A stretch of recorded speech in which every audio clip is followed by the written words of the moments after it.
我哋要傾一個全港澳打工嘅女仔都避唔開嘅話題，就係話，點解儲錢儲唔到錢呢？2026年啦，如果你仲用緊以前阿媽教落舊嘅方法呢，你會越儲越窮㗎。冇錯啦，好多女仔咧，其實即係人工其實唔低啦，而家啲女仔係咪先？但係點解到年底戶口咧，竟然即係咁少咧？係咪啊？其實最新咧，你睇翻啲數據咧，顯示咧，接近60%嘅打工仔咧，一年咧幾萬蚊都儲唔到，咁都所以就係咧個金句就係你儲唔到錢，根本唔係因為你賺得少，係因為你嘅理財嘅公式全部錯晒 out 晒。啊，講得啱。其實咧，好多人基本咧就係話用一個人工減去自己嘅開銷花費，剩翻落嚟嘅先儲，呢個係被動嘅模式嚟嘅。但係大家唔好忘記，人性係經唔起考驗㗎。你往往使下咧就會冇晒㗎啦。所以大家要記住咧，先使後存，90% 咧就會變成月光族啦。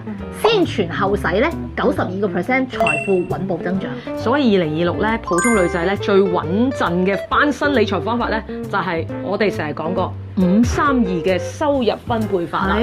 咁點搞咧？OK，首先啦，咩叫532咧？即係50% 嘅錢咧，就係硬性開支嘅，即係譬如你租房嘅錢啊、水電煤啊，係咪交通啊，即係維持生活嘅必須嘅開銷咯。明白。所以咧，呢啲消費就唔係任性消費啊嘛，係嘛？即係有啲咩叫任性消費咧？喂，你一日飲啲 Starbucks 啊，係嘛？日日去搭的士啊，咁呢啲隱形食啲好貴嘅嘢，食啲好貴隱形嘅，其實係浪費緊你自己嘅錢嘅。明白。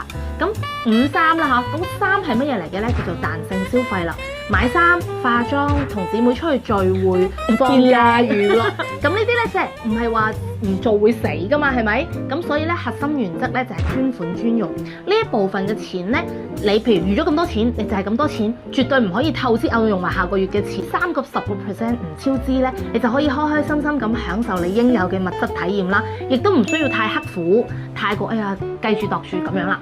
講到啦5、3咁即係2啦，最後嗰20% 咧重中之重啦，就係強制性嘅儲蓄咧同埋保障啦，係嘛？即係人工咧一到即係入戶口嗰陣時，第一件事咧唔係去買咩貨或者點，呢20% 係完全拎走佢出嚟咧，係擺一個咧即係鐵罐入邊嘅攞唔到嘅，係啦。咁嗱，我呢20% 咧，可能我自己仲會有細分嘅喎，有12% 咧係要嚟賺啲本金㗎啦，用嚟做啲低風險嘅穩健嘅理財啦。你嗰啲儲蓄咯，平時嗰啲咯，即係1年幾十萬嗰啲儲蓄咪就咁嚟咯。另外8% 咧就要配置基本嘅醫療同意外險啦。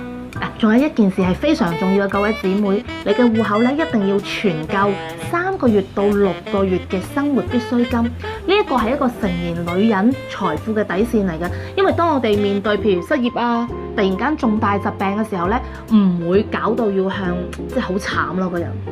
明白啦，所以咧2026年咧係嘛？點樣理財咧？核心咧就係叫大家唔係做一個守財奴，而係咧唔係即係積極慳錢啦。其實都係自己做翻自己一個好好嘅 cash flow 一個現金流嘅 CEO 啦。係啦，點樣控制自己嘅生活咧先係王道啊！